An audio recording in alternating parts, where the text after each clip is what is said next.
Welcome to Game Plan on 99.7 GFA, your most authoritative sports talk show on radio. We're on from now till 3 p.m. Putting on rather perspective on all of the week's top sports stories. And there have been a lot this weekend, this whole week. Yesterday in particular, news broke that 21 players that had been suspended by the Ghana Football Association's disciplinary committee, a decision upheld by the appeals committee, that has now been overturned by a higher jurisdiction. A higher judicial body, the Court of Arbitration for Sport. And it did not just overturn the decision, it's also fined the Ghana Football Association $12,300 in total. 9,300, I beg your pardon. $9,300 in total. $300 each to 21 players. Coming up to 6,300. And then one other player alone, Richmond Lamptey. He has been, the GFA has been ordered to pay him $3,000. And all of this dates back to their alleged involvement in the match-fixing scandal that has now seen Ashanti Gold completely eradicated from the Ghana football books, demoted to the 3rd division. So the question everybody is asking is, what does this decision mean for even Ashanti Gold themselves? And for these players, is $300 really enough for the damages caused them since that ban was put in place? All your questions will be answered here on the show. But ultimately, does it bring into question a lot of the decisions from our disciplinary committee? I saw somebody say on Twitter that if everybody else had enough money to go to CAS to challenge every decision from our disciplinary committee, the Ghana Football Association would pay so much compensation they would be broke. Apparently, of course, insinuating that a lot of the decisions are questionable. But we'll look at this particular one and the merits of it and its overall implication on our football. So that's on the agenda today on the show. The Women's World Cup is still ongoing. Nigeria yesterday recorded a famous win over host nation Australia. The other host nation, New Zealand, also lost surprisingly to Philippines. And so now the two host nations are in real danger of getting kicked out of the competition in the group stages. But they want equal pay.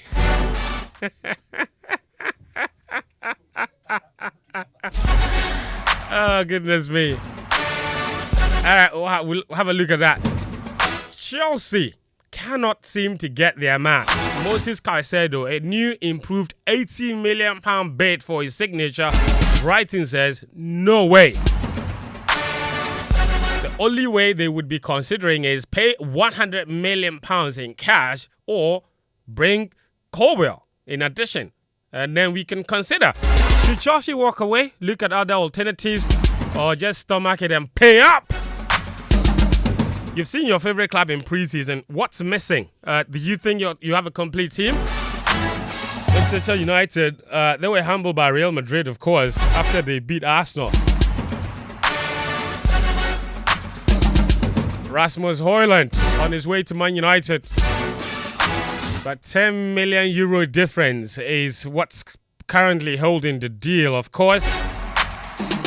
What exactly does that kid bring to Manchester United? Why do they desperately need him? So we'll talk about transfers as well. The show is live and interactive on social media. It's streaming on Twitter Spaces. So if you prefer the audio option, just go there, tune in. And last week, I dedicated a bit of time to phone calls. Today, I will do same. This time, I will dedicate a bit more time to phone calls. So you can call in and let us know your thoughts on everything we'll be talking about here. But before then, you can join us on Twitter. Use the hashtag GamePlan on Twitter. The hashtag is GamePlan. Leave your message with that hashtag. I'll retweet it and then share it with the rest of our listeners from across the globe. We're also streaming on the Joy FM YouTube page if you prefer the video option. So go there and check it out. It's also, the link has been shared to all our social media platforms, so you can see there, click on it and then watch the show live. And of course, if you prefer WhatsApp, the number is 055 1111997. 055 1111997. Very good afternoon to all of you and welcome to the show. It's also streaming live on Hits 103.9 FM. So for all our Hits listeners, welcome. This is Game Plan. This show is on every Friday, 1:15 p.m. to 3 p.m. And from now till forever. This show is live, simulcasting on Joy 99.7 FM and Hits 103.9 FM. All right, my guest, he's seated very well. Muftar Nabila Abdullah makes a return after 3 weeks. This is his second successive appearance on the show since he came back from his, Chronicles, Bowel Chronicles. Daniel Cranting is here as well. Sichofe Philip Achrim is here. Guys, welcome to the show. Yeah, thank you. Are you all right? Good Friday, everybody. Good Friday. Why does Daniel have two microphones pointing to his face? So much to say. It's just for mischief. That's what I'm talking about. Every time he has mischief cooking, he would turn two microphones to his face, then lean towards. It's mischief. Is what he's doing? Yeah. Since the show started, I've not said anything. You've not said anything. You started with it, mischief. Yeah. If I talk right now, then you say you screw. The quantum of granite are itself, he doesn't even know. Yeah, Last week he was here trying to and then Karim. Yes. Karim said my what was he was checking. Hey, bye-bye. Welcome Ken to the is show. back. Ken is back. Yes. Ken Anza is here, joining us for the show this afternoon. Ken, how are you? Wait, how are you? I'm very good. You're good. Which team do you support? As in national level or club level? No, at any level. Brighton. Bobby deserving. I think. All right, it was lovely having you here, Ken. See you later next week. No, Fetch before he goes. I think Ken was. You know the mischief is cooking. No, I think Ken was the player's secret weapon at CAS. I won't be surprised. Are you not gonna pay me for showing up at least? No, Appearance fee. Appearance fee. Thank you. Appearance. Are you not gonna pay me for Management committee appearance fee. Please, thank you. We don't do that here. I have my accountant. He'll take care of that, please. Say the invoice. Boss, do them an invoice. We should pay appearance fee to the purse holder. No, If you pay appearance fee to the purse holder. there is enough independence. You'll get an invoice. Thank you very much, sir. All right, guys, let's get right into it because there's quite a lot to decipher from this ruling. So yesterday, a ruling came out, of course, from the Court of Arbitration for Sport, and it's quite a lengthy one, and it was basically a ruling on the appeal filed by the PFAG on behalf of 21 players who were all banned, suspended by the Ghana Football Association for their involvement in the match-fixing scandal between Ashanti Gold and Inter Allies Football Club.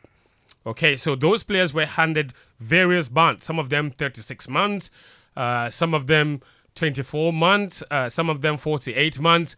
But they came together as a collective and filed an appeal. And the grounds of their appeal basically was that they knew nothing about the match fixing and that they didn't deserve the kind of punishment the disciplinary committee handed to them.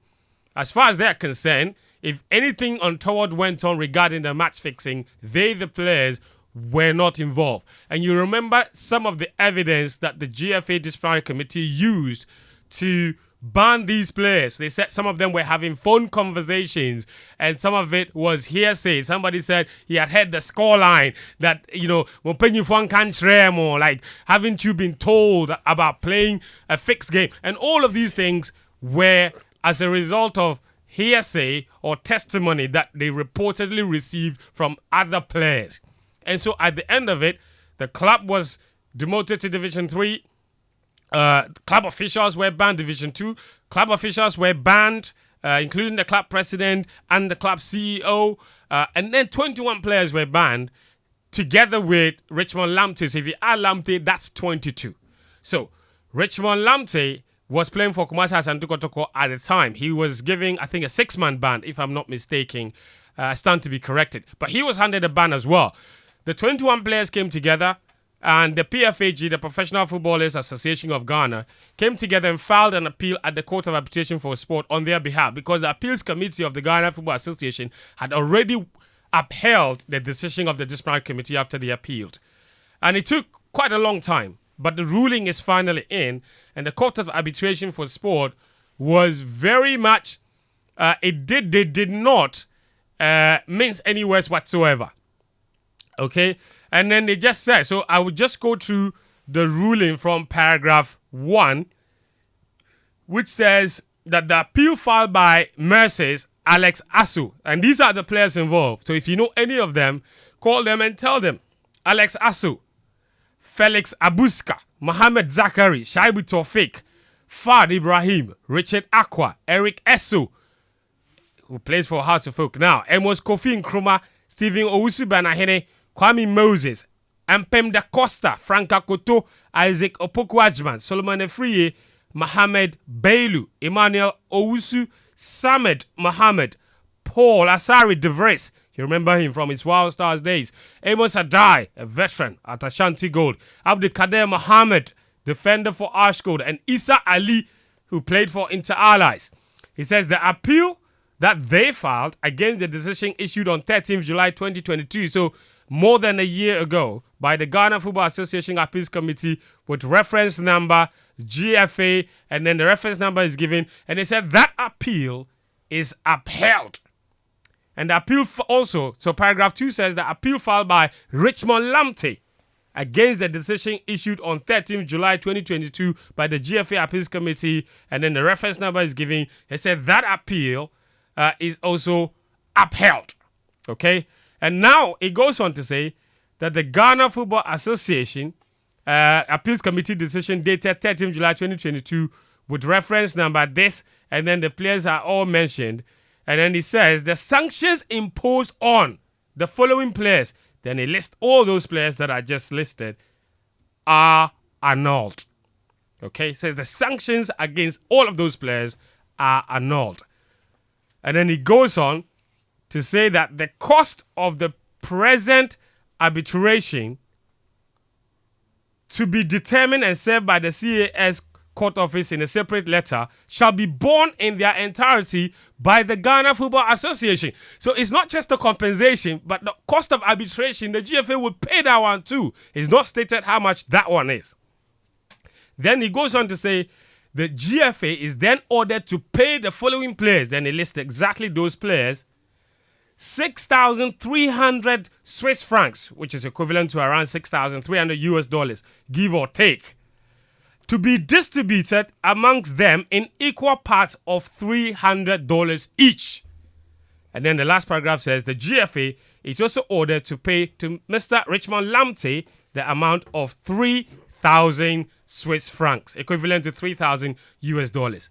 And then there are certain paragraphs that are very specific in the way they describe what this decision means, especially for Ashanti Gold, because lots of people had been asking that question. Now, if you go to the ruling, to paragraph 109 and 110, it says, 109 says, the sole arbitration also notes that the appeal decision also imposes sanctions on other individuals and corporate persons, like the clubs and club officials and other players of the club, coaches, team managers, and that are not a party to these proceedings, and that to the sole arbitrator's knowledge decided not to appeal the appeal decision before the CAS. He said, so the CAS is saying they are aware that certain individuals and clubs and entities have also been affected by the decision. But those individuals and entities have not come before the CAS to appeal the decision. And as a result of that, they say in paragraph 110, it says, taking the aforementioned into account, the sole arbitrator shall clarify that this award and that this decision only addresses the appeals filed by the first appellant and the second appellant. So CAS is saying their appeal only addresses the 21 players and then Richmond Lamptey, which together with the respondent, which is the GFA, will be bound by the decision that is taken by the sole arbitrator.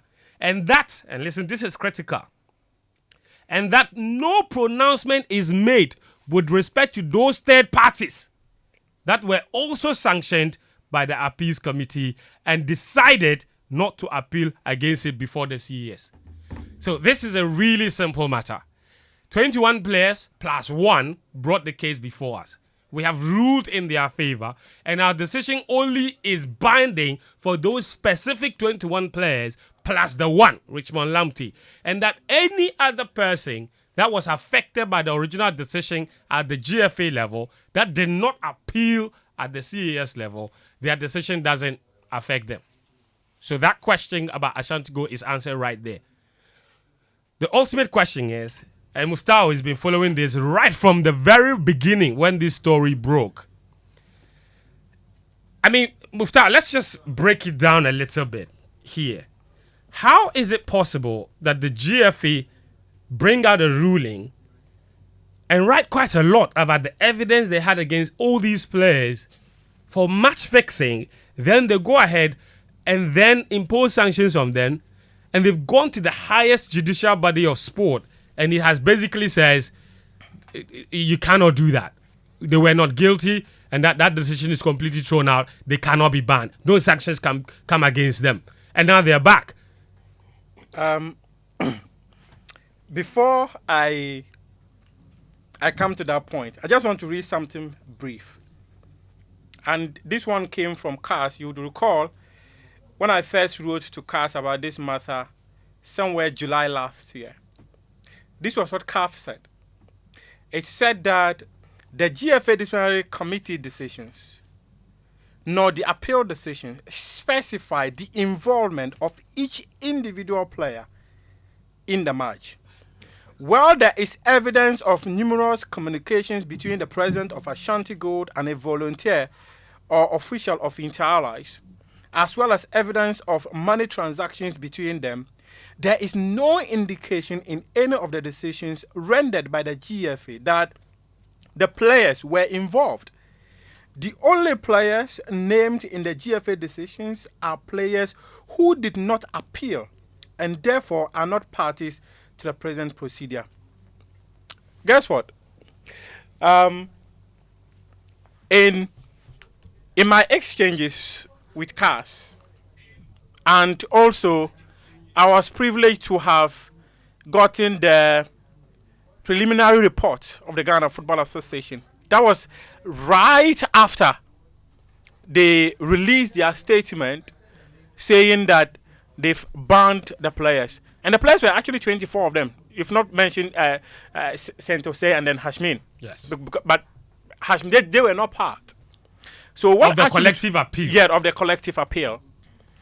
So when I got a copy of that 17-point preliminary report of the FA investigative team, I made a couple of pronouncements, and I said, 1, the FA relied so much on hearsay to arrive at their decisions instead of providing evidence that these players indeed were involved in manipulating the outcome of the game.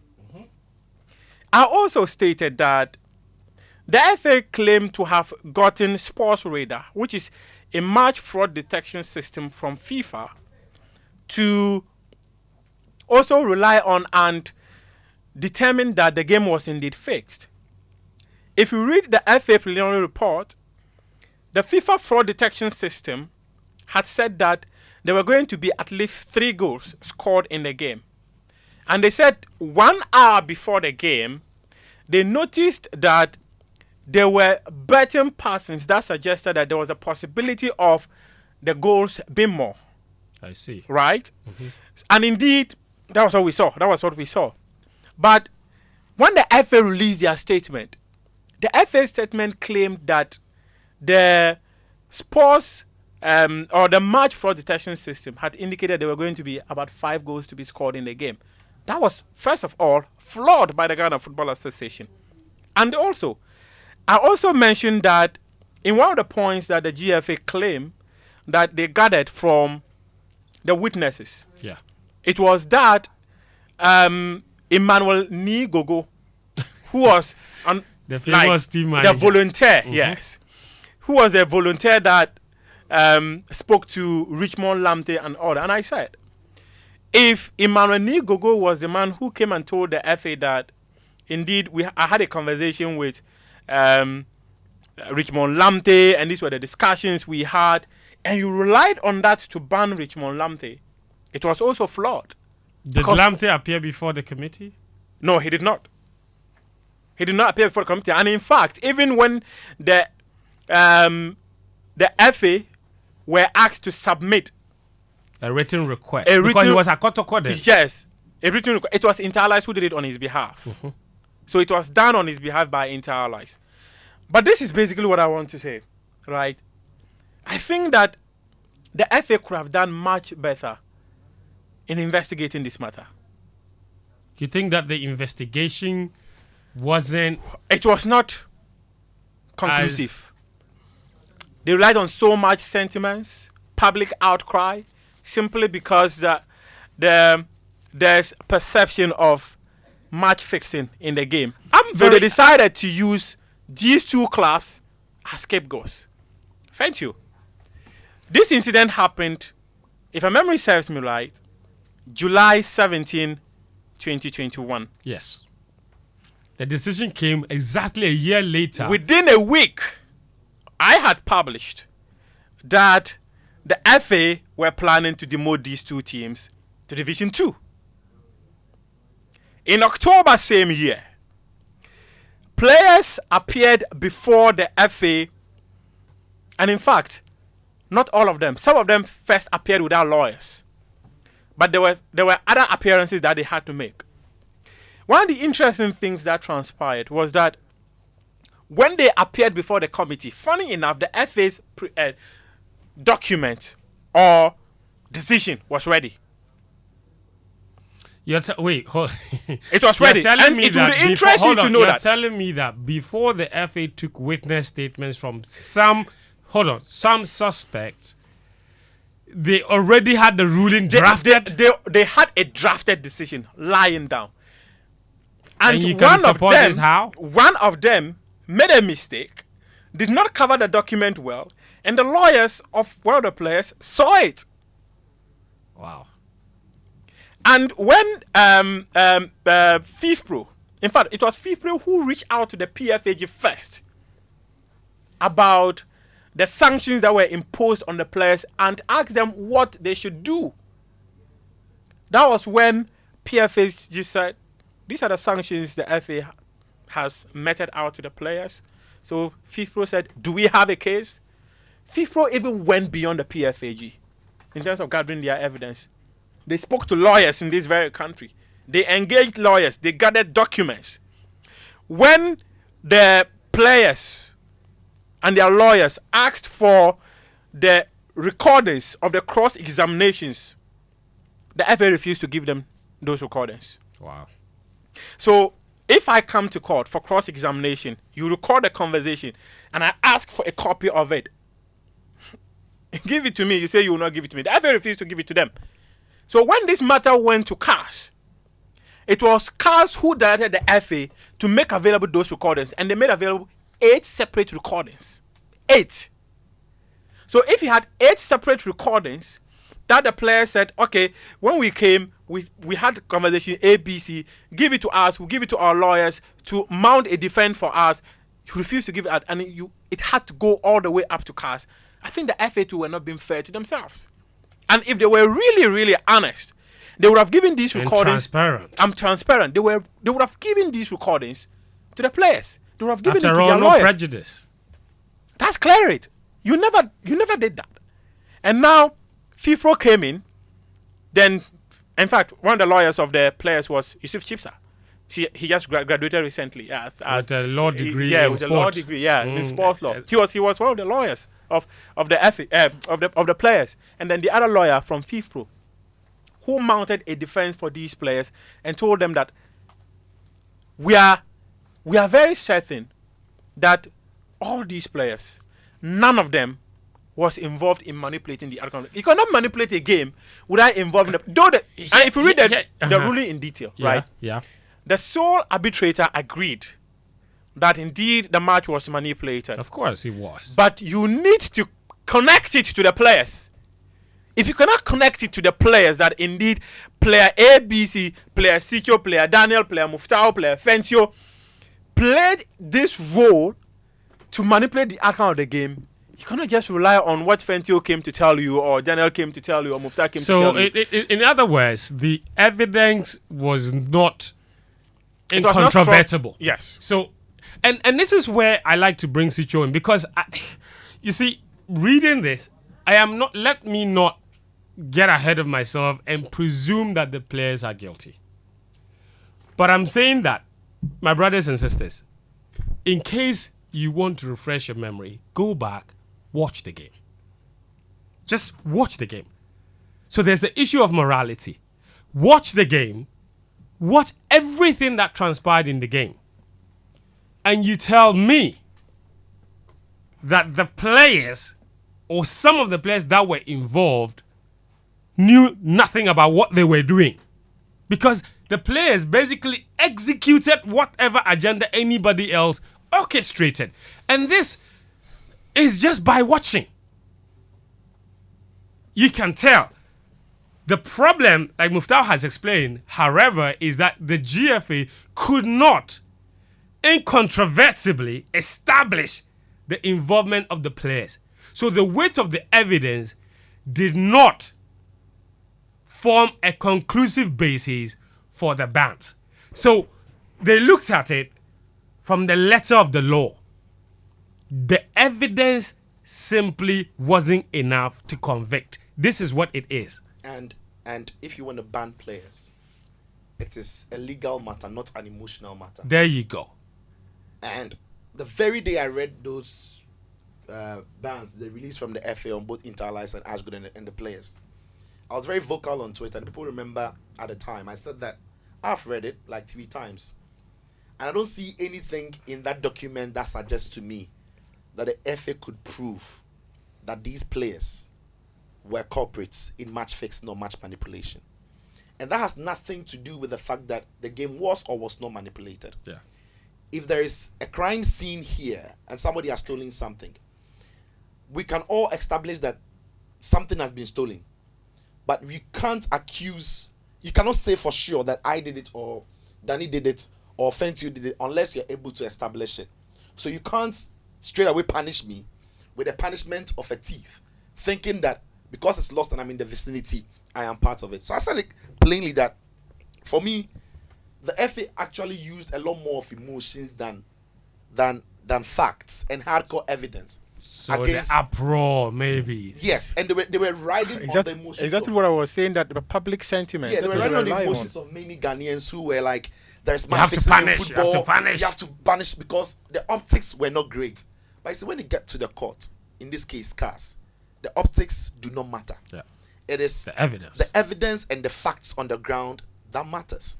And it is why I always said that. And when I said the FA didn't do a good job on the matter, I had a lot of backlash on social media, and normally I don't care about these things because I thought many people were using the emotions. But I was just looking at the legal aspects and the legal implications. And it is terrible. It's a terrible look on the FA because the disciplinary committee did ban these players. And the players went to the appeals committee and it bounced off, right? Yeah. So 2 different committees that are supposed to be a check and a balance were all of the same view and the same position on the matter. Yeah. A superior committee, in this case court in CAS, has said that no, you guys had it wrong because you couldn't find the right evidence to punish these players. But everybody knows my position on the FA's job. I thought it was a poor job on what they did to establish evidence. I've said it over and over again. But the truth of the matter again is, the Ghana Football Association, as we see it, they are not capable of investigating match fixing. Match fixing. They can't. Just you're saying that they don't have the capacity. They don't have the capacity to investigate match fixing. It is not Because that quite simple. frankly, it's still going on. It's and it will go on. I'm saying that match fixing. It is not. It's a simple. It's a very subject. complicated. It's complex. It's complicated. The level of evidence you need to be able to establish that the match has been fixed. Even though your eyes can see. Your eyes can see. Your spirit and your soul. Deep down. Is it even a crime in Ghana No. It's To not do a, what? It's not a crime. to fix a game? It's not a crime in an. It's It is the criminal. football laws that are that- possible. yes, it's not a criminal thing in Ghana. It's not a It's a criminal criminal thing. thing in Italy. It's a criminal thing in Oh, Spain. do you mean So is it what- against the laws of Ghana? of Ghana? Yes. Yes. So it's an what we ethical should law. do? Yeah. What we should do is to reorient the Ghana Football Association and reorient its laws with that of Ghana. Yeah. So that the Ghana laws would accept that if you fix a game, It's a criminal. It's a criminal so that thing. The so state the agencies a state who agency have can now got some come and capacity Okay. can come in and help. Okay. But if you leave this to the GFA, they don't have it. They cannot do this job in the case of match fixing. And that is why we've seen the result that we've seen. They are not capable.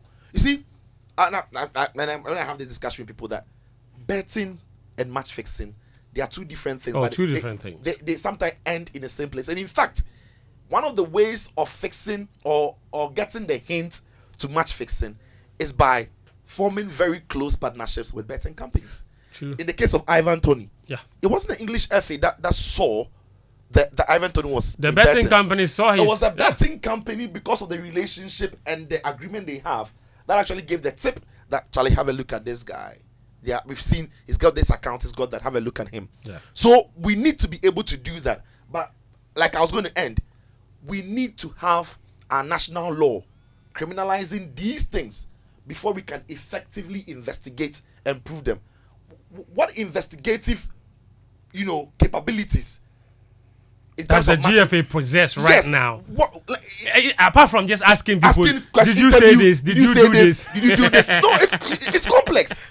So I knew from day one that even if these players are guilty, the evidence the FA brought didn't suggest to me that they were. Sicho, let's look at the forms of match fixing here and just educate a few people. You mentioned the fact that match fixing and betting are different, but they can meet at a certain point. Yeah. So in Ghana, the most common form of match fixing that many people would say perhaps is this. See how That- the goalkeeper scored the own goal.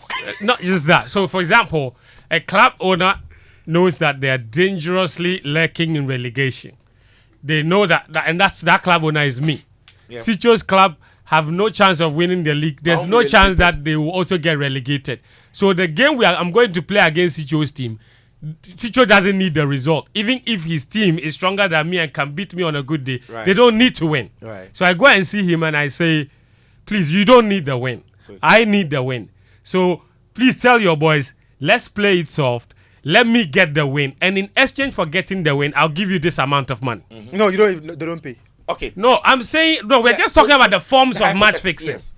So So that's one form. In our system, hold on. it just tell me and come and play. No, That's all. no problem. That's That's the one. first- yeah. So that's one form. Yeah. Okay. So a gentleman's agreement at the top, at the very top. and then it trickles down to the bottom. Yes. That's one form. Yes. Another form could be that, and this is where the betting comes in. Another form could be that I own a team, okay, and I go and see you, and I say, this match that we are going to play, let's agree on the score line. The score line will be 3-0. Yeah. Now, and then you go behind and you go to a betting company and you place a bet on accurate scoreline that this game will end 3-0, and you put 100,000 Ghana cedis on it. Yeah. And you make your. And then let's say the odds on it is probably 10 Yeah. for correct score. So 100,000 times 10. That's 1 million Ghana cedis. Quick. Then you see the person, you say, if we play 3-3 and I place 100,000 on it, and you also place 100,000 on it, make you this. get 1 million, I get 1 million, we get our 3-0, Yeah. and then everybody goes home happy. Yeah, yeah. There's that. Yes, that. So now the first scenario where you are in need of the points, and I'm a club owner. You're telling me that I should give you the 3 points because you want to survive. I don't need it anyway, because in the league that we play, finishing anywhere else but first or the bottom 3 means nothing. Yeah. You just have to avoid the bottom 3 or finish first. Anywhere else means nothing. Yes. So, like the first scenario you gave, which is perfect, it doesn't make sense now that you can come to me and tell me to give you 3 points and not ask you to give me a correct scoreline. So these days, because of the easy access to betting, people don't easily only arrange matches for 3 points. In the process of arranging, because what sense does it make? If you can give me the victory, why can't you give me the scoreline? That's right. That makes us money. Or even the number of goals in The number, that is the scoreline. Yeah. That is the correct scoreline. That makes us money. So the first scenario has now been moved combined on. with the second. Yes, and there's another side that people don't even look at it. I'm listening. So there's the match fixing, which is the general plan to know the outcome of the game before it's played or when it's being played. Yeah. And there is the spot fixing, Yes. SPOT, Yes. spot fixing. Yes. Where specific incidents in the game over 90 minutes is fixed. So we are going into a game, and I'm telling you that my team will get the first yellow card. In fact, I'll tell you that Danny K, who is my centre back, he'll get the first yellow card. Yeah. And betting companies have that on their website. They have these Which options. player will get the first yellow card, or which team will get the first yellow card. That's harder to predict, so the odds are higher. And they'll fix another spot and tell you that I'll get the first corner. They'll fix another spot and tell you that I'll get the first red card. For this to happen, the players need to be For involved. this to happen, the coach, the players, at times the referees need to be involved. Because for an incident that shouldn't be a red card, you absolutely have to find a way of making it a red card. Damn. So it is not that simple for you to sit anywhere and investigate match fixing, sports fixing, and sports betting. But the problem now is, if you can fix a match or sports fix, it doesn't make sense that you don't bet it. Because once you're able to predict the outcome or know the outcome, It's for financial benefit. For the financial benefits will be to bet on it, to make your financial gains. And that is why we've now seen a very close link for match fixing, sports fixing, linked with match betting or sports betting. Yeah. And that is where the synergy is. And then there is also the issue of number of goals in the game, Yeah. which is another form of fixing. Yeah. And that was one of the things that happened in the Ashko game, where they said there would be a specific number of goals in the game.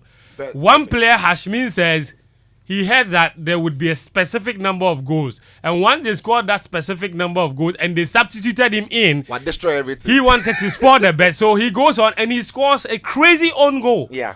In order to spoil the bet. Absolutely. So So it's not a matter of if they did it or not. It's if you have evidence on how they did it. So the optics, when it comes to the league, it doesn't matter. And so when we rode on the emotions and there's match fixing, the GFA are not responding. It's been 1 year. Ashgold are still playing. Why is Ashgold still playing the league? And the release came. Ghanaians were happy. But I said that, put emotions aside. The job the FA did wasn't good enough to show me that those players actually fixed the match. And CAS has just confirmed it. But I don't blame the FA entirely. Like I said, they don't have the capacity to really come forth with those evidence. yeah, and the players themselves, they cannot be completely exonerated from this whole spot fixing and what have you, because a player can bet on his team getting the first red card and that player goes and gets the red card. So then Sicho makes the point about what system we have to monitor that, because how do we know if Sicho is a player and he's my brother and we go and bet that Sicho will be the first player to get a red card, and I've gone to place a bet on my account, Sicho goes and he gets the red card because he's fully aware that his brother has placed a bet. And that was one of the incidents in the game, because one of the players said Give he a number made to somebody. thank you. And even if you extended, only in Europe, when Kevin Trippier was going to make his move to Atletico Madrid, he only told some friends. He didn't tell them to go and bet. He told them he was getting close. Oh, my daughter Atletico Madrid is getting close. These friends went to bet that Trippier to Atletico Madrid. It's going to happen. It's going to happen. And then he was banned. You remember Trippier Yes, got a ban for yes. that. You know, Yes. this is why players or people involved That's are said where I was getting to go nowhere near betting, because you can spot fix. Yes. If I'm a player and I'm telling you I'm going to make a crazy handball and get a red card, and I go and bet some crazy amount of money on it, I'll make it happen. Yes. Yes, they'll make it happen. So then it comes to, Daniel, the point I made earlier. Morality, integrity. the personal integrity of even the players themselves, because by the law, these players may have been exonerated. But anybody that watched that game, and every single one of those players involved in that game, should have a certain level of shame, because that was unacceptable. Fent, you see, I think with the current climate, it's kind of easy for the current political climate in our football. Yeah. It's very easy to use this opportunity to go at the FA and say, yes, they did a poor job. But I'm looking at the ruling as a whole, not just focusing on what they did from the players' point of view. If you look at the detail, the level of detail in their initial ruling, when it came to tying in the guys at the top, the club owners, the club executives, and the details that they went through it, getting phone conversations, getting mobile money patterns, you can tell that the FA did quite a good job. The thing is, look, this is not just a football legal issue. It goes across. Look, there are some cases that you just find it extremely difficult to find evidence to prove. The thing can be looking at you in the face, and that's the two things we need to separate: morality and legality. And you said it. The thing is literally looking at you in the face. Yeah. But if you can't prove it beyond reasonable doubt, you are not going to win. But it doesn't mean that it suggests the other way. If you get where I'm coming from. We all watch the game. There is no way that the club officials and the people at the top can fix a game and the guys who are playing it are not at the center of it. They can't manifest something that your boss is thinking if you are not fully aware of what is going on. Mm-hmm. It is not possible. But then again, when you take the evidence to the court, the person who is prosecuting will have to show beyond reasonable doubt. And if it's by word of mouth, it is not good enough. That is fact. But again, I'm not going to go at the FA and say they did a poor job. Yeah. Because if you say the FA did a poor job, then you tell me what should they have done? Mm-hmm. How are they going to go back in time to go? Because also but because we've also established they don't have the capacity until how many days? No, this thing, if you even give it to, if you take it outside the FA and you give it to CID, it is a very extremely difficult thing to prove. How are you going to tell? How are you going to draw these patterns? Because basically, it is easy to prove it at the top because of the phone messages that were exchanged between the clubs. But if the club official physically told his player, how are you going to prove that they had that conversation? Then come back to personal integrity. Exactly. So this thing is extremely difficult to prove. And for me, I feel the FA just looked at the evidence and it's obvious. If you look at the game, if you watch the game, the extended highlights video is even on the FA's YouTube channel. You can go and look at it again. There is no way you can look at that game and see this thing has not been manipulated.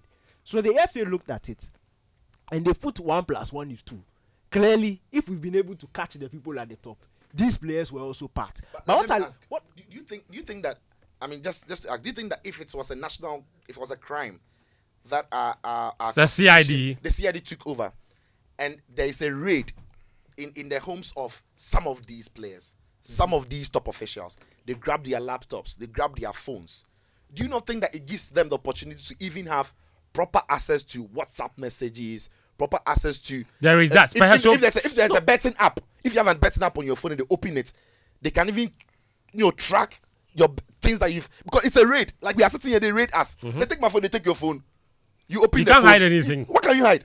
No. Unless you flash your phone from a remote, which right now to somewhere you go do. So, so I'm saying that if you had the capacity, in the case of FIFA, mm-hmm. No one person, everybody knew FIFA was corrupt, but we couldn't prove it until there was a raid by FBI. And they took, until they had those, in the case of Juventus recently, until they raided their Milan office, they couldn't have proven that some of these transfers were either inflated or... Yeah. So if it was a national thing, our police CID. Okay, so I mean, I think it's a fair point. But actually, based on the point Daniel was making, you see, the FA did not gather any evidence that suggested there were messages that were exchanged. The very person, at least by the players, the very person By which players? No. Because Hold the on. report of the FA, at no point did they mention the exchanges of messages. Because No, it at was Kweku only this player Frimpong's- said this player said that, this player said that. No. The person- Mufta, hold on. the person who Mufta, had evidence. it's No. it is true. The person who had messages- evidence of messages Yeah. was between Dr. Kweku Frimpong and Emmanuel Nigogo. Yeah. When Emmanuel Nigogo appeared before the committee, he told them all his messages in his phone were gone, Were deleted. were Yes. deleted. So which messages? So the person comes to tell you So that it was Momo transactions that they got from the telecommunications company. that's false. If anyone tells you, tell the person It's in the false. ruling. The FA lied. But how can you prove the FA It lie? is There's a false. ruling, bro. How No, can you moved prove out. The FA All right, went to who? Quiet. The FA went to who? No. For Momo transaction. Guys, It was guys, Emmanuel hold on. Nigogo. Hold Thank on. you. I am Mufta. making a point. Yes, I have the document we are here. interrogating your point. Okay, so let's do that. You are claiming that the GFA, because the GFA in their ruling clearly stated that they went to the telecommunications company. No, and- it was, read the ruling again. It was Emmanuel Nigogo in this very document who told them the mobile money transactions he had with Dr. Kweku I'm Frimpong just and gonna the guy. pull the ruling So right pull now. up the ruling right now. This is the point. It was actually, was it in point 14 or point 15 in the discussion that they had? Here is it. Just a quick one. Go on. I'm pulling up exactly the conversation. Okay, during the interrogations, that's what point 11. In the first meeting with Emmanuel Ni Amoa, he stated he got a call the week leading to the match. He stated again that Dr. Kweku Frimpong called him and informed him that he's interested in the match and wanted to win 5-1 against Inter Allies, and later went on to say he wanted to send some money so that he uses the money for his underground work. Ni Amoa stated that 2 days later, thus on Thursday 15 July 2021, he got another call. According to him, the call was from Emmanuel Frimpong, CEO of Ashanti Gold. Emmanuel Frimpong made reference to the discussion Emmanuel Ni Amoa and had with Dr. Kweku Frimpong, and that he wants to send him an amount of 10,000 Ghana cedis. These were the things the FA captured in their ruling. I'm listening. It proceeded to say that Emmanuel Ni Amoa stated that he gave a Momo agent's number, Isaac Quest, to Emmanuel Frimpong to send the money through the number. Emmanuel Frimpong called to confirm if he has received the money. Ni Amoa answered, and Ni Amoa answered in the positive. According to Emmanuel Ni Amoa, he never contacted any player or management member to inform him about the approaches from Ashanti Gold. Point 12. Emmanuel Ni Amoa stated that Dr. Kweku Frimpong and Emmanuel Frimpong called him several times and also sent him money through a mobile money vendor prior to the match. Hence, we requested for his mobile money records and the mobile money record of his Momo vendor for the period of 12 July 2021 to 12 August 2021. Okay. On 16th of August 2021, Ni Amoa met the investigation team for the second time. He came along with some documents that were requested. That's his mobile money records and that of the Momo agent, and also stated that the call records will be ready from the network provider in the due course. The mobile money records were checked and he was asked some questions in relation to it.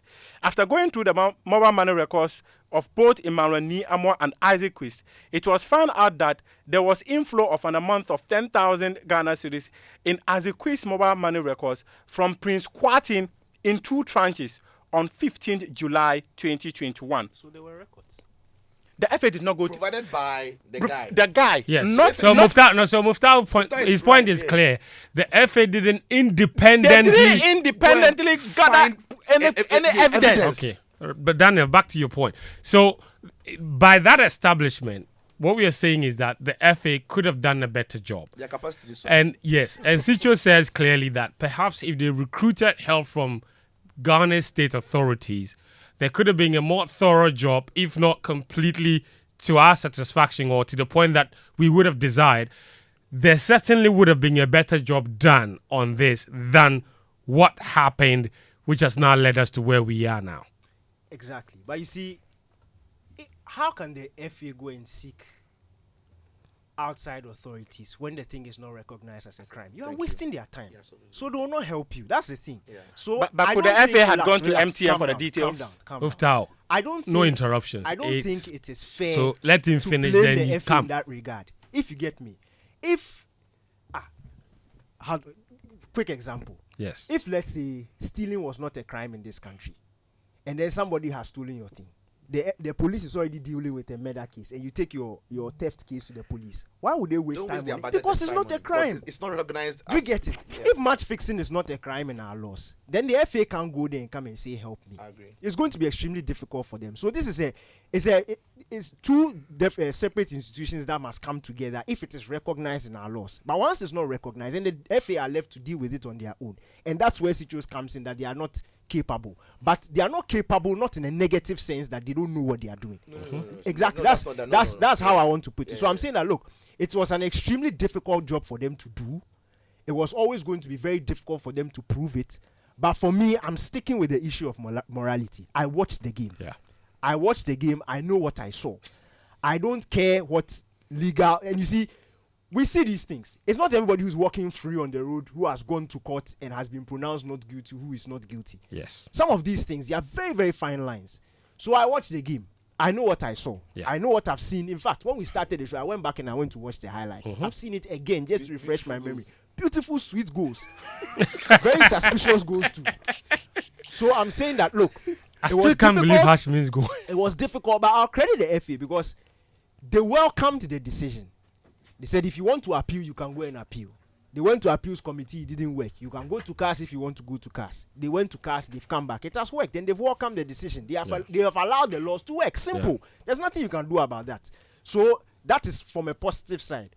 But again, and I sort of lean to what Sicho is saying. I'm not going to go into the nitty-gritties of how the FA did their job, because it would be very hypocritical if we sit here and we say we could have done a better job without help from outside.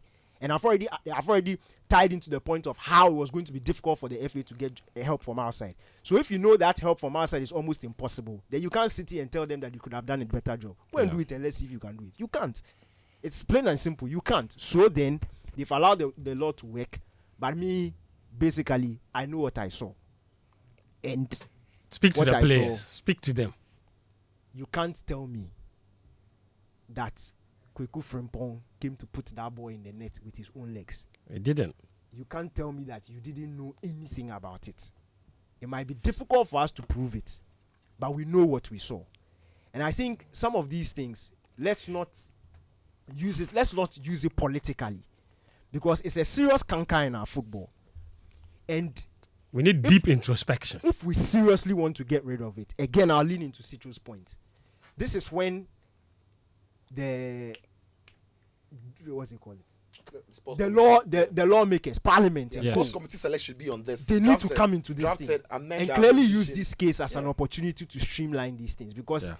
if you leave the FA alone, we'll continue to see these things where we'll know that the FA are right. They are trying, yeah. They are right, they are trying, but they are just unable to prove the matter. Interesting. Thank you very much, Daniel. So the verdict is out there. The FA did their job. CAS says their job wasn't good enough, and they've overturned it. And to be fair to the GFA, they had already lifted the suspension to these players way before, so they could register. So all of them It had was CAS. It was CAS who CAS. lifted it. Yeah, CAS has them too, so they had to. No, they didn't have a CAS choice. It was an order. Okay, there you go. So we're saying the same thing.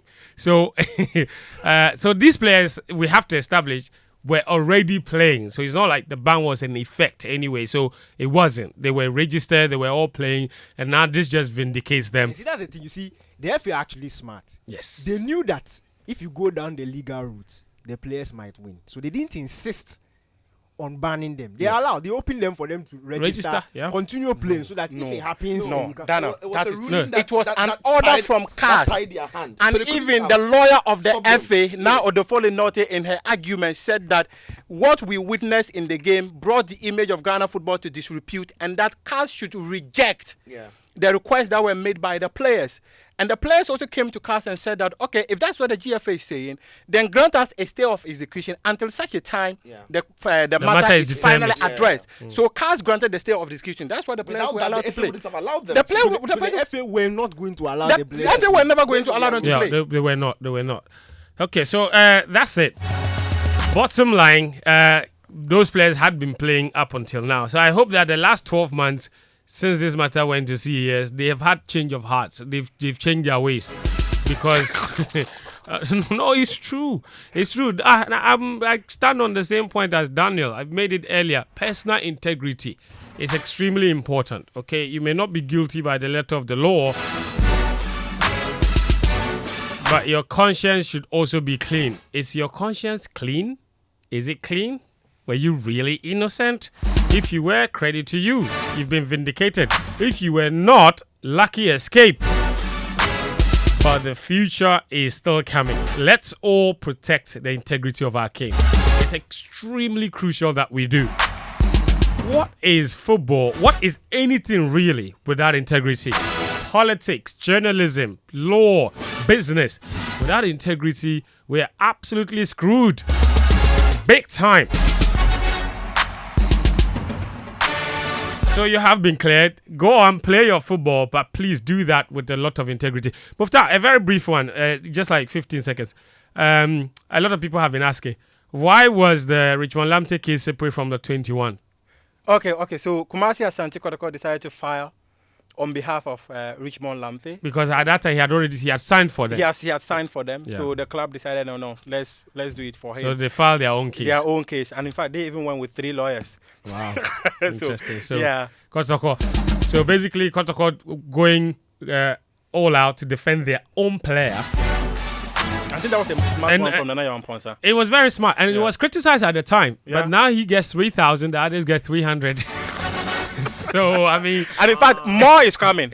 Because one thing that we have not even mentioned is that when you take your matter to CAS, the appellant and the defendant, you all pay for the legal fee. yes. And most often, the GFA have gained some notoriety when it comes to paying for these things. They will tell you took your matter there, so pay the entire cost. But the CAS ruling is like that if you win the case, the respondent will pay the money. Yeah.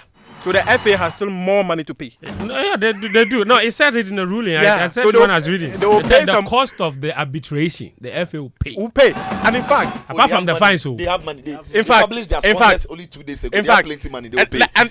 and this credit goes to Kumasi Asante Kotoko. In their appeal at CAS, they stated categorically that the GFA will bear the cost of all the entire legal process. This credit should go to Kotoko. yeah, they did. Yeah. Anyway, so Sicho mentioned the GFA's lawyers. Within the week, they released a statement. I said GFA lawyers, GFA sponsors. They released an artwork where they listed all the sponsors that they have. They have money plenty. Yes, and No, this, but Alright, guys. in the last Congress, they had like 14 million Ghana cedis to be in their Child account or pays. something. Yeah, the GFA they have some good money. the GFA say that they have a lot of sponsors. So Sicho said they don't. There's a nice artwork that the GFA has done, and it has Keto Kreku's picture. It's fresh boy. Yes, you know, at the top, Mr. President, and it has them there. Betfar, Max TV, Max Muma GFA. They say, My people, yes. plenty money. Oh, Maga, Wait. get Please. away. Wait, no. Let's not go in detail, Okay, please. relax. We give them plenty money. No, Sicho has said it. Nabila, keep quiet. Do you work with Max? have you worked with Have you worked with Max before? My friend, keep quiet over Maga, there. stop. Should we go to the details of the document? My friend, Bugger. keep quiet over Bugger. there. Okay, no further comment. Bet Power, Max TV, Tempo, the footballs, have they stopped supplying or? It started as Macron, no. So what happened to Macron? I don't know. STC, Access Bank, someone be Go Wash, KGL, Decathlon, Betway, Malta, Flora Joy, Mara, Goyle, Sherry, they give them cars, I remember that one. Zipay, Ballona, Night Angel, Awake, Visit Ghana, Melcom, Bethel Dental. They went there 2 weeks ago. Woodin, I've seen the Woodin shirts. Uber. The Uber, they said they partnered it to go and watch WPL games. Even the STC is for them to transport the referees. In Yes. fact, like, they will take part of And the Zaz, cost. which one is Zaz? Anyway, so no, the referees. kits. yeah. So 1, 2, 3, 4, 5, 6 times 4. Hey, that's a lot too. Wait, did you mention 24. Awake, Yes, they I give them mentioned water. that. In fact, they share the water I raw. have 24. So since 2019, 24 sponsors. So please, those of you saying the GFA is broke, the GFA is not broke. Can They never can be. afford to pay their own coach impo. The minister says the coach is owed, both coaches, right? Yeah. He said You see, they still owe them. He said people should stop saying that they've only paid CK. He said we don't. No, okay. The No, claims they were that say- they've paid Milo. Yes, sorry. Uh-huh. That they've paid Milo and they've not paid CK. And we that, owe both please, of them. we owe both of them. We haven't paid one. He said the coach, you know that we call him Milo. We have not paid him. Interesting. Anyway, your messages are welcome. 0551 055 1111997 055 1111997. The hashtag is game plan on Twitter. Loads of your messages on what we've been discussing. Let me read some of them, of course, before we go into transfers. Abdul Hamid on Twitter says, brilliant take from Daniel and Sicho. The FA had to make a decision and they did. It's unfortunate the technicalities of law favored the players. There's more here. This message is from Godwin Lade, and Godwin says, people praising Nana Amponsa for being smart on this Richmond Lamptey ruling. You have a so-called international lawyer that you paid $72,000 over 3 years, and all he did was make $3,000 for Richmond Lamptey. No wonder club owner would show you the exit. Never again. I think sometimes when we look at some of these, avoiding legal cases, it's also a win. You see, But even what the person said is not entirely accurate. that's what I'm saying. So it's a bit of an, Yeah, it's it's not a bit entirely unfair. But let me read more messages. Winfred AFC says, on a more serious note, I'll blame the existence of betting companies. Else, why will the class fix a game at a particular scoreline and not just who wins in a match fixing? There's also that. But the club, the betting companies, they exist, and it's up to. It's No, like with or without the betting companies, the games will be fixed.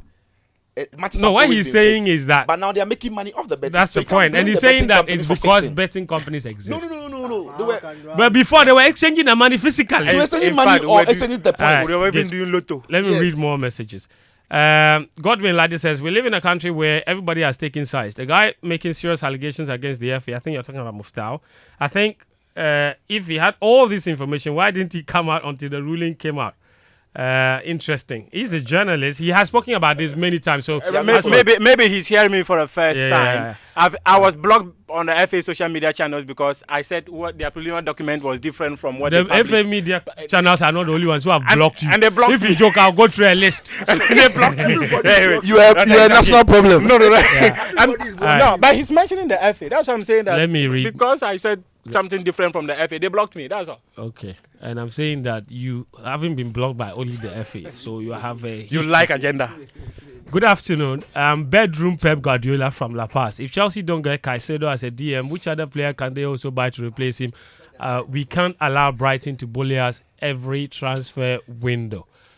This one says, good afternoon, guys. Rodrigo No. DePaul from La Paz. Bedroom, Rodrigo De Paul. Please. This one is Bedroom Rodrigo DePaul from... Uh-huh. They play defense for their own. Ah, The the other other one is bedroom Pep Guardiola. Okay, no problem. This one is bedroom Rodrigo. No P. Please, can you start with the foreign sports? So we that we are interested in the local news, no, we can stop listening to you after you are done with the foreign, please. You see the issue? There are people, if you do foreign, they say you are EPL journalist. If you do local too, they say do foreign. What should we do? This one says, with this CS ruling, I think people are making very serious allegations. And then he says, coming to the Women's World Cup, I love the Nigerians play. Their energy levels against the Aussies was crazy. They are about to write history. They drew with 7 franc Canada and they've beaten 10 franc Australia. Let's see how it ends. Watch out for my Kai Havertz. He would break boundaries. And you say, this is the Bayer Leverkusen Kai we're building at Arsenal. Godwin, enough Kaneshi with that message. Nitojo from Tema Newtown says, Ghana, we did. Anything and everything is possible. This one is from Hukpoti, and he sends us a passage. Oh, my goodness. Oh, no way. He says, he writes a letter. He says, my dear Joy Sports team, I hope this message finds you in good spirits. My name is Hukpoti Godwin. I'm writing to you today with great enthusiasm to share an exciting opportunity for 2 exceptional athletes, my sisters, Janet and Grace. Okay, let's hear about his sisters, okay? I will spare you a few minutes. He says, for years now, Janet and Grace have been consistently participating in zonal competitions, showcasing their unwavering dedication and immense talent in various sports. Their passion for sports has been a driving force in their lives, and they've consistently proven their abilities during every blessed year they've competed. As their sibling, I have witnessed their remarkable progress, determination, and commitment firsthand. It's evident that they possess the potential to achieve great success in their respective sports and bring honor not only to themselves, but also to any team fortunate enough to have them. Now, we are on a quest to find a new team, he says. And, all right, no problem. Janet and Grace. All the best. Grace will find Grace. And as for Janet... Grace will find Janet. Jane will find Janet. All right, Jane. This is Game Plan on 99.7 Joy FM. Also on Hits 103.9 FM. We'll take a very short break. When we come back, we go into transfers. Chelsea and Caicedo, what's going on there? Should they walk? Should they stay? Manchester United's team and the pursuit of Rasmus Højlund. Daniel Cranton has a big agenda or a case with Barcelona. What's going on? What's his beef with the Blaugrana? We'll talk about all of that, plus some Women's World Cup, of course, here on the show. Don't flick that down. We'll be back very, very shortly.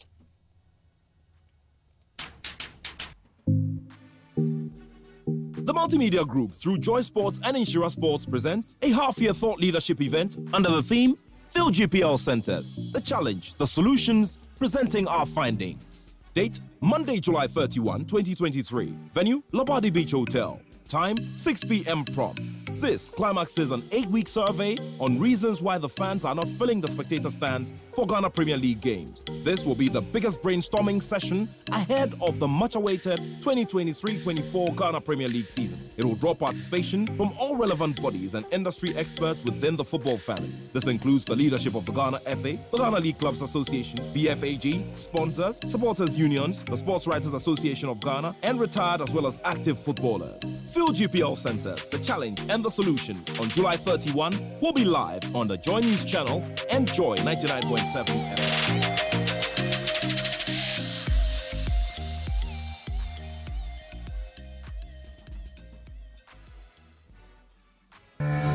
The third edition of the Showbiz Roundtable will be happening on 29 July 2023 at the Labadi Beach Hotel. The theme for this Thought Leadership Forum is Exploring the Dynamics of Sponsorship in the Creative Space. On the panel will be founder of 3 Music Television and Wonderland Festival, Baba Sadiq. Lateef Abubakar is playwright and CEO of Glow Productions. Regina Ofuri, brand director and consummate marketer. Ivan Kwashiga is filmmaker, creative director and founder of Farmhouse Productions. And Kobna Atabedu, procurement expert and management consultant. Keynote speakers are Anklebo White, who is playwright and an author. Bright Latekpo, CEO of PhD Media Ghana Limited. This forum will be live on Joy 99.7 FM at 2 p.m. and hosted by Kwame Datsi. Showbiz Roundtable is powered by Joy Entertainment. I just got myself a new TV. Wanna watch football or new series. HD plus decoder there for me. I see I'm clear, crystal clear, quality pictures you can't compare. Feely, feely, feely, feely, now you dey see I'm feely, feely, feely, feely. Now you dey see I'm feely, feely, feely, feely. You dey see I'm feely, feely. HD Plus gives you control to search, pause, reverse, and record your favorite shows. Now, when you download the My HD Plus app on your mobile and link it to your HD Plus decoder, you get free data to watch TV on the go every month. Visit any multi-TV dealer or Electroland outlet to purchase an HD Plus decoder at a limited offer of 99 Ghana cedis, 99 pesos, and stay in control of your TV viewing. HD Plus, enjoy feely, feely. Divorce is a challenging journey that most couples face. Here on Prime Morning, we're here to provide support, guidance, and real stories from those who have been through it. Join us in the month of July as we delve into the different aspects of divorce. We'll explore legal processes, emotional impacts, and even offer coping strategies. Our goal is to empower you with knowledge and resources to go through this challenging time. And we will share testimonies from individuals who have found strength and happiness even beyond divorce. So, if you have real-life experiences to share, send your details to us on our WhatsApp line 055 157 5757.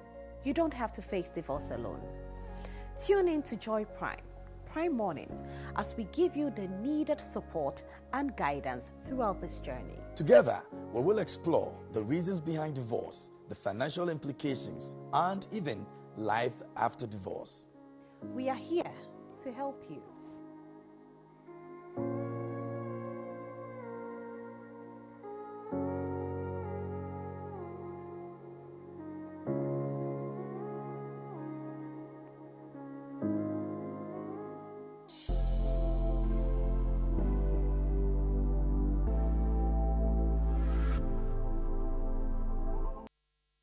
Joy 99.7 FM.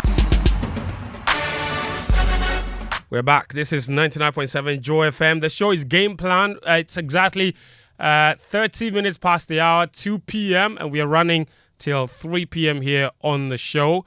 My name is Fento Tahiru Fento, your host. Here with Sichofe Philip Achrim, Daniel Cranting, and Muftar Nabila Abdullahi. Gone by, we had a conversation about the Court of Arbitration of Sports ruling clearing 21 plus 1 Ghanaian footballers who were banned by the Ghana Football Association for their involvement in the match-fixing scandal that rocked the Ghana Premier League some 2 years ago in 2021.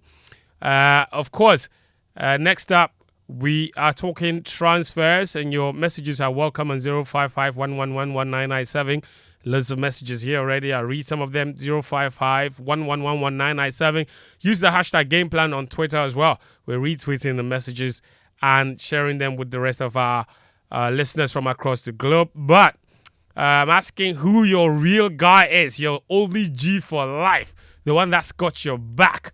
And that, of course, is Duraplast Ghana Limited. And they're saying, let's leave no chance to water storage this rainy season. Get water tank, the only water storage tank with water level indicator to let you know the accurate water you have available. At Duraplast Limited, precision is a virtue we trust most. Hence, our consistency in providing you with quality PVC and HDPE pipes for accurate and excellent plumbing and electrical works, including drainage pipes for free flowing of water without implosive blockages. And when we say you have 5,000 litres, it's exactly 5,000 litres. You can call Duraplast today on 0242 818 874 for your water tank and other plastics pipes.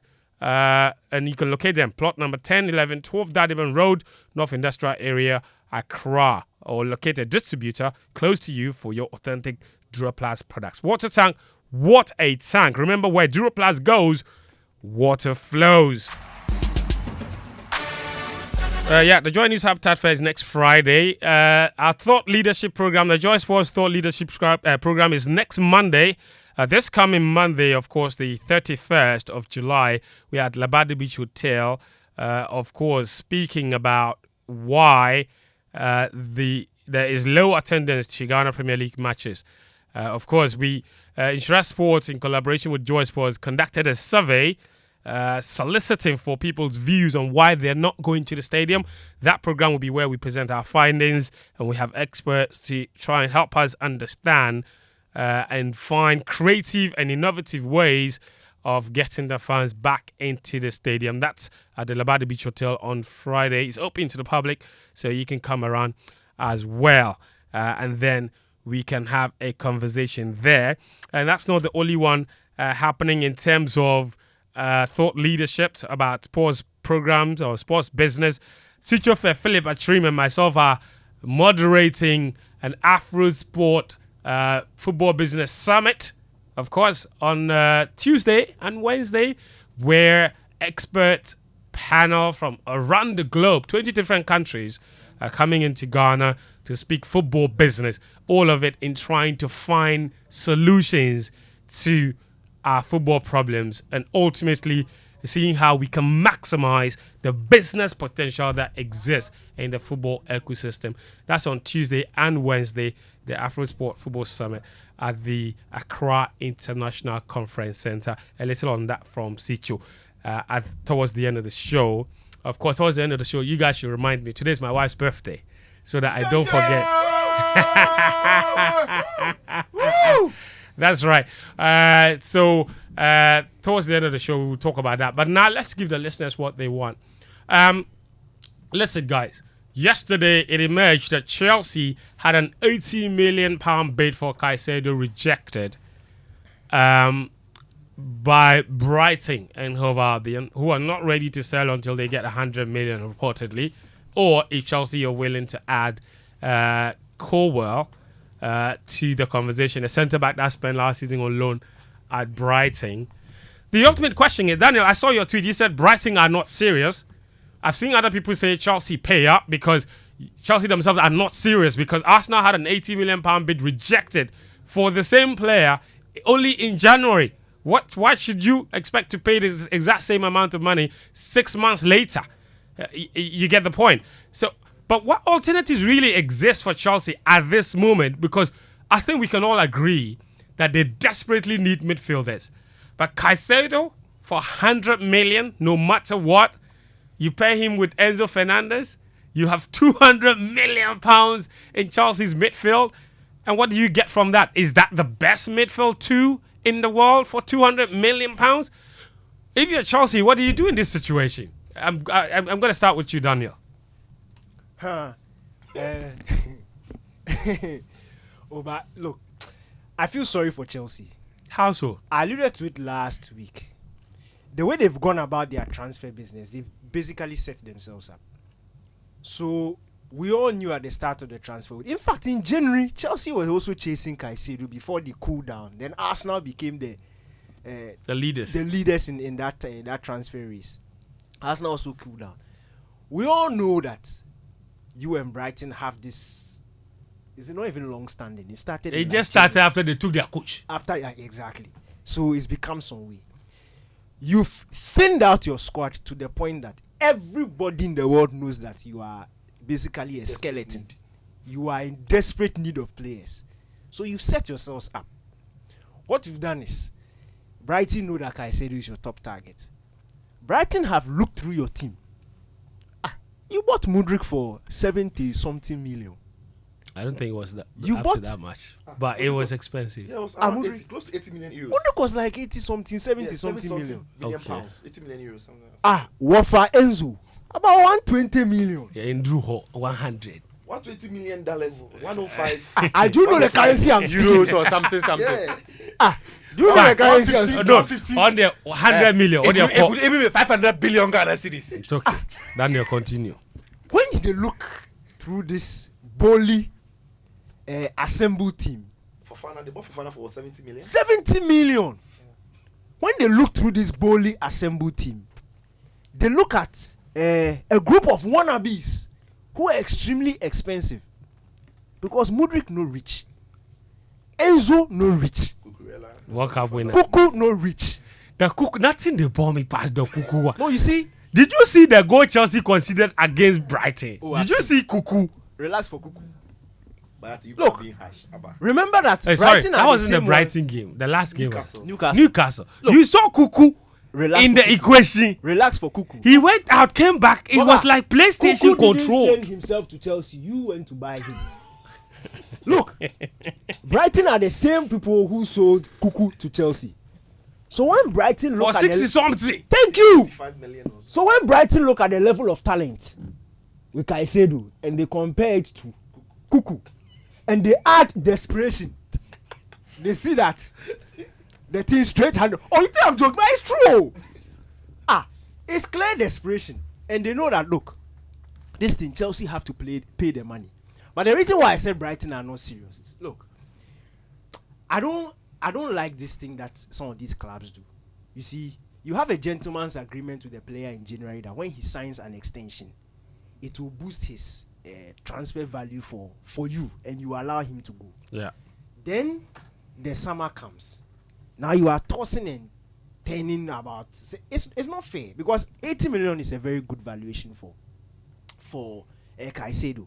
In January, they didn't accept it because it didn't make sense. It didn't. No, not that it didn't make sense. The time for them to go and find a replacement was just a bit short, and they were in the middle of a season. And at that time, they were actually going for European football. They had a realistic chance of finishing the European. And they were vindicated for keeping him because they made so Europe. Now that time has passed. We all know that. Look, you and I sitting here, we know that Brighton already know who they are going to replace Caicedo with. Brighton scouting, Bobby Deserbi and that cool crew. They already know. They already know, and the boy is probably like 5 million. Do you understand? Somewhere in Europe, somewhere in Uruguay. So they'll go and buy 5 million players. How much did they buy Caicedo? Wasn't it like 2 million or 3 Yes, million? like 3 million. 6 months later, they sold Bissouma. They had already started planning for Bissouma's exit. They knew the boy was going. So quick. But you see, that's why I say Brighton are not being fair. Because we know that this 80 million should be enough. But again, what Chelsea have done in assembling this team, they've given everybody the impression that they have money to spend. Plus, you've also thinned out your squad, and it has produced desperation. So you are look, wherever you go, if Chelsea enter the Lavia bid, Lavia is going up to 70 million. That's crazy. And Sicho, here's my question. And it has always been like that. Anytime there is a tug of war when there's a bidding war for the services of the player, it shoots up. Depending on the club that are involved. The other thing I want to say is that within the week after the Newcastle game, Pochettino said that he desperately needs to trim his squad down. And it's quite ironic because Daniel just said that the squad is thin, but we also know they still have too many players. He took 29 players to the US. Yeah. But how many of them are actually, he said he was specific. He said he needs 23 to 24 players. To 25. But he has 29. Yeah. But somehow Chelsea still need to sign new players. It's a very tricky situation they find themselves in. Here's the question though. You've seen them in 2 preseason games. Obviously, that may not be enough body of work to judge. But is there enough potential in there for Chelsea to decide and say, we're going to trust Caicedo and Andre Santos to do that work? Perhaps even Matt Singh. He has indicated that Matt Singh has shown great things for him to be in his plans going into the new season. If Chelsea are in a rebuild right now, and they cannot get Caicedo for money that they deem reasonable, you think that they should be patient enough and just trust the new boys, or by all means they have to sign a player for 100 million? It depends on ambitions. As I said, potential-wise, Chelsea have got a lot of potentials. Very, very talented young players and what have you. It depends on Chelsea's ambitions. If Chelsea's ambitions are to compete for laurels, they might need a lot more quality. If Chelsea's ambitions are to compete for the top 4, they might need a lot more quality, because it's not about the potential of the players. It's about to sustain a certain level of consistency at this level. Yep. These young players will show flashes. If you blend them with some very talented footballers, they might be able to go all the way. Yeah. But can they go all the way, even though they have potential, throughout the rest of the season? I think that is where they might struggle. They've got a great coach who will improve a lot of them who will be around the team. But I still think Chelsea need bodies coming through. And that is why the Caicedo signing, and Danny has explained it brilliantly, because Brighton know Chelsea are in desperate need of the player and the quality they've got. Brighton know that Chelsea will need players if they want to get back to competing. And Roberto De Zerbi has thrown a cheeky one out there and saying that Chelsea are playing in only the Premier League. We are playing in Europe. There's no point in it's a fact. It's enforcing Caicedo to Chelsea when we are in Europe and we need a lot more players and a lot more quality. He's even speaking to Caicedo's mind too. Yeah, that we are playing in Europe. Why are you going to a team that's not playing in Europe? And you see, for Brighton as well, we need to also establish the fact that Caicedo is potentially their most sellable asset since they formed the club. It's about their brightest talent or brightest discovery or scouting project since since this group started handling it. Ole. And you see, Brighton have said things that has indicated that they won't budge or they might not budge. Okay. They've said they rate Caicedo in the ranks of Declan Rice, who left for Arsenal for 100 million for 5 million add-ons. And Brighton have openly said that they rate Caicedo in that is that just a statement, or on the football level, Caicedo is the same as, like it's on the same pedestal as Rice? Yes. That they rate them at the same level. No, they said that. Brighton, I'm asking you. Yes, that's what Brighton. I get it. You're asking if you think so. I think so. You think Caicedo is as good as Rice? I think so. And then this is why. Because in the position that they play, globally, there's a sausage. The position that they play, globally, they are short. Don't United already have like 3 of them? They alone have. I said United. Don't Arsenal Arsenal have like 3 of them? Who? Thomas, Jorginho, no Rice. team will take Jorginho now. No team will necessarily take Partey because of age-wise. We are looking at Caicedo, who has got the rest of his football ahead of him. Declan Rice, who is still young and can improve. You can't improve Jorginho, you can't improve Partey. So globally, the DM position and the way they play, there's a clear shortage in quality. That is why Chelsea don't even know where to look. That is why For a lot alternatives. of yes, and that is why Brighton are holding up to that price tag as well, because they know they survey the markets. They know you can. So let's also go and buy Tchouaméni or Valverde Or Lavia. or Lavia, and even Lavia. He played in a Southampton team that had no pressure. They were always losing. He couldn't hold the midfield, but you won't blame him because it was the team. When you bring him to Chelsea and he has to hold it and make it tight, has he shown The it pressure at will any be level different. that he can do it? And that is why I think Caicedo is that expensive that they are quoting. But maybe Chelsea might have to cook it up and pay up. You mean stomach it and pay the money? Yeah, they might. Oh, I think they should walk away. Sometimes Walk away and get no. Hold on. You know, Mufta. sometimes you You just just need to said they trust- should walk away. You just need to trust what you have at the moment. No, it's not about Jaisa. Daniel, every single season. What if you sign a player today, in preseason he gets injured, he's out for 6 months? No, you see, these are very. What these are becomes very of your alternatives? These are very So, okay, hypothetical. I like this. It's a No. clear. No, All right. sometimes Guys, the one hypothesis. after the other. Okay, Sometimes. No, Sicho. One after the other. On Mufta's question, what if you sign Caicedo and is injured? Okay. What if Chelsea goes into the season with the team that they have and Enzo gets injured? Or Caicedo gets injured? Shock. You get it? It's a very good question you asked. No, I got the I argument. think, Mufta, what they're saying is that the what ifs will always be there. Exactly. Doesn't mean you should, No, you sorry, should no, walk but away hold from on. They're goals. saying that the But- what ifs will always be there. It doesn't mean that it should stop you from doing. That cannot be like a good reason enough Yeah. to walk away from a deal. So don't you have academy players that you can give confidence to come in? Oh, they are there. Sometimes I feel. Well, it is not my money, but it's quite weird. It's quite weird that All right. someone is No, but all of you here. twisting your hand Yeah.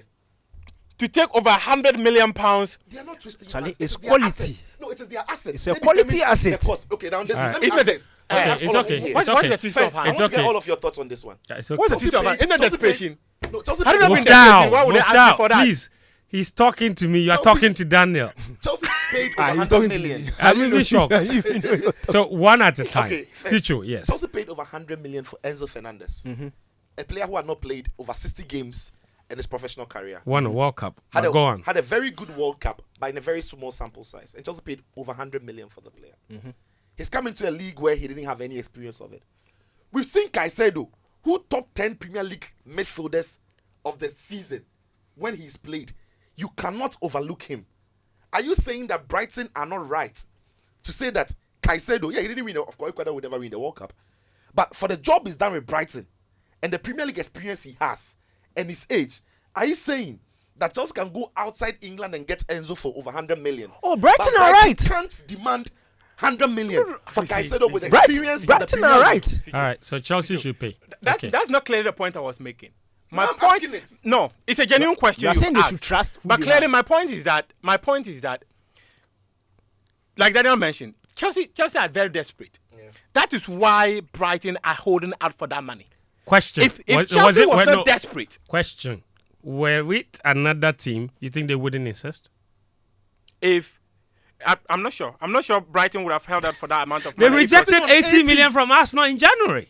And For you know the same difference? player. When they rejected 80 million, Caicedo signed a contract extension, which means now They his want more. valuation- His valuation has gone up. Anyway, guys, I know that. It's a Premier League money that are quite funny because you see better players in other leagues who don't go for that amount of money. Okay. Valverde, Now- how much are they quoting for Valverde? Valverde came For from Liverpool. South America. Liverpool. How much is Liverpool going for Valverde? So, just imagine McAllister. How much did Liverpool sign him? But That guy McAllister was is incredible. If Chelsea were to go for the services of that player, they would have quoted 80 million, 90 million, 100 million had for a him. release clause, so Liverpool paid up. And no, you see, no, it is true. McAllister had a release clause, and Liverpool paid up. Okay. City, Erling Haaland had a release clause, and City paid up. The guy is over 150 million, but they paid 50 something million. All right, cool. That's fair. So Chelsea need to pay the money. Just stomach and pay the money. The Chelsea fans, I don't know what you think. 055 111 should the club just walk away and trust Andre Santos and Casade, or what should they do now? Because it looks like Chelsea have put all their eggs in one basket. Either it happens for Caicedo or nothing. And in fact, if you read the news, Brighton themselves also want to sign Kudus, and so do Chelsea. But for Brighton to sign any other player, the reports are that it's dependent on them selling one player. And I can guarantee you, Brighton probably will be happier keeping Caicedo than having to sell him and go and bring another player. But that, Tucho, I don't know. What's the latest on that Kudus to Chelsea thing? Is that realistic? Is that going to happen? Because reports were that Chelsea had reached out to his camp and they were close to agreeing personal terms even at some point. Yeah, there was also indication that Kudus has started showing, the signs that he wants to leave. He missed a couple of training sessions. Yeah. And they said it was injury. Minor injury and what have you. But the indication that he wants to leave the club. It's not the first time. He's been here before. January, there was an indication that he wanted to leave the club. When the start of last season as well, when he wasn't starting games. And in January as well, there was also that. So I think his mind is still there. As to whether Chelsea, what I hear is Chelsea have not necessarily tabled an offer. They went to make an inquiry about the availability of the player. So there's nothing really serious, concrete there. But what we've seen is that Brighton have shown like genuine interest that they would like to sign him. I will see how that goes. I think he might move if Ajax do get a very good offer. I'm going to open the phone line shortly, but Rasmus Højlund to United, 60 million, according to reports, rejected by Atalanta. United need to pay 70 million. That doesn't seem like a big deal. It seems like that transfer will happen. No, but if the price keeps going up, it may not go up. Look, it's a bit too expensive for the kind of player they are bringing in. Because what kind of player is he? Look, why do United want him? I like him because I think he fits the mold and he fits what I think the manager is trying to do. And I'm using it based on what we saw at Atalanta last season. At Atalanta, what am I saying? Hey, Karim! You have a sound bite. We have a promo. Charlie, moved out. Fentu, you're coming up. Look, because of this boy. Mikoto get form. Yeah. I know I've ate. I know I'm finished. So, Charlie, wait. Say their name. No. I'm not a fool. What we saw in the Serie A last season. What we saw in the Serie A last season. Which team? With Gasparini's team. Atalanta. Yes. What we saw last season, you see, he was sort of like a link-up forward. So he wasn't their main source of goals. And I'll liken it to what we saw with Liverpool and Firmino. Not the same thing, but the idea around it. So he was sort of bouncing off. Yeah, players were bouncing off him and getting goals. And he also did that a good 9 goals. But the 9 goals are very important because when you look at his XG at the end of the season, it was 9.2. And then he scored 9 goals. That's a good so with the return. opportunities that he was given, he was scoring the goals. And you can understand why Ten Hag wants a player like him because Man United have a goal-scoring winger who they largely depend on in Rashford. Relax. So, in order to get the best out of Rashford, you need that centre forward who can play with him. Okay. And that's why I didn't really work with Rashford and Ronaldo. Because then Ronaldo will score the goals and Rashford needs to rely on his creativity, which he doesn't really have in his game.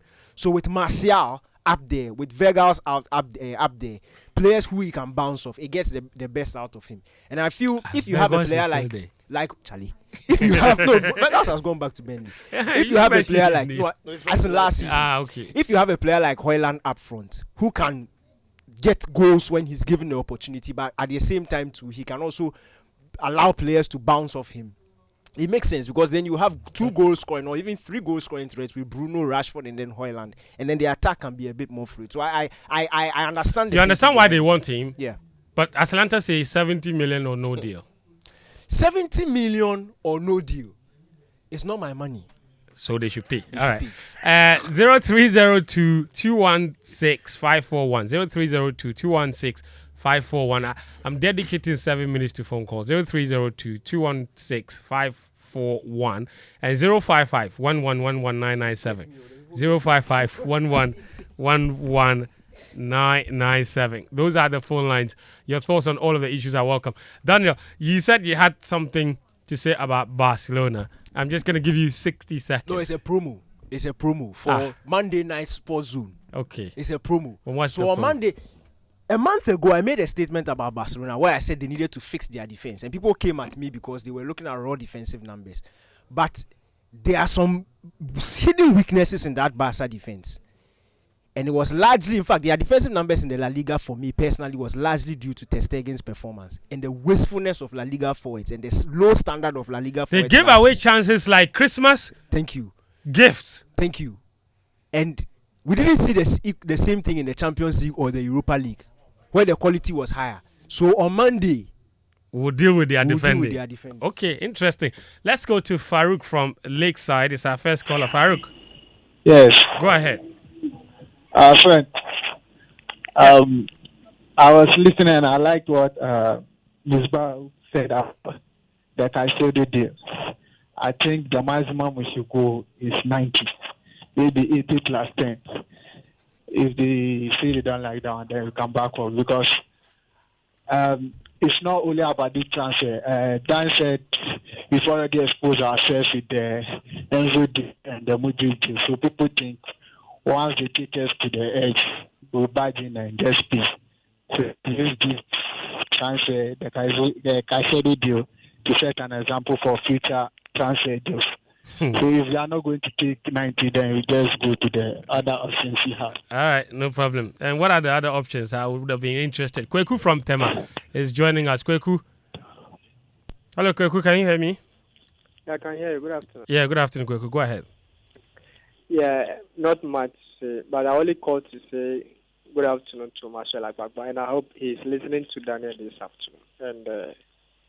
And Sunday edition team, I hope they are all listening to Daniel this afternoon. Thank you.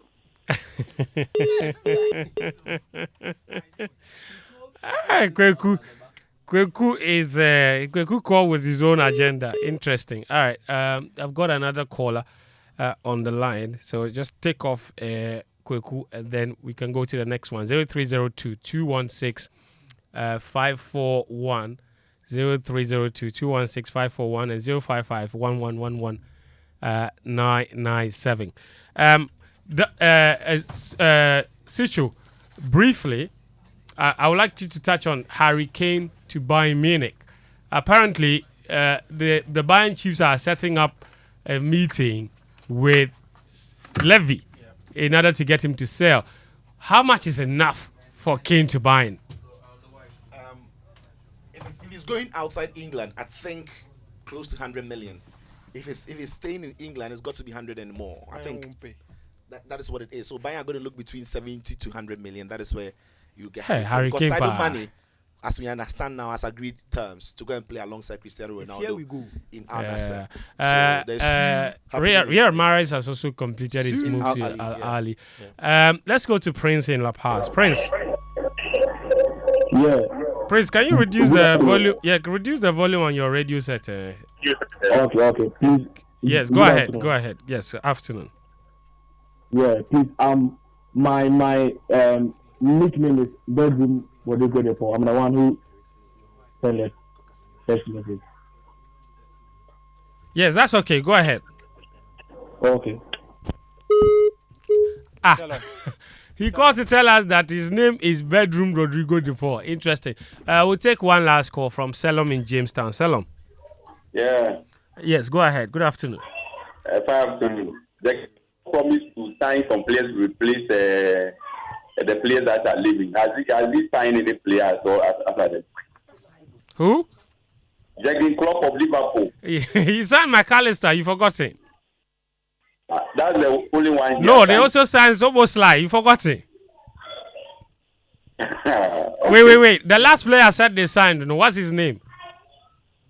Because he. No, he, wait. What? What? So we are expecting that he should get more players. I get you. The midfield, they signed one player. You know his name. If I tell you that I know them, I do actually know them. All right, thank you very much. That's Selam in Jamestown, and Selam will be our last call. That's our show for today. Daniel, Sicho, Muftau, Nabila, Abdullahi, thank you so much. It's been lovely coming your way with another episode of Game Plan. My name is Fentio Tahiru Fentio. Today is the birthday of my beautiful wife. That's right. That's right. Yes. No, allow him to give a sweet message. She's listening. You are saying what is relax, la. Okay, So we are relaxed. My dear Sini, I love you. Oh, Fantastico. Oh, Charlie. I love you. Oh, Charlie. Medo. Oh, Charlie. I love you. Oh, Charlie. Fekio is that typical Northern man who's not romantic, so he doesn't have the word. Thank you very much. We're back again next week. The show was live on Hits FM and Joe FM. We're back again next Friday. This is Game Plan on 99.7 Joe FM and 103.9 Hits FM. I'm your host.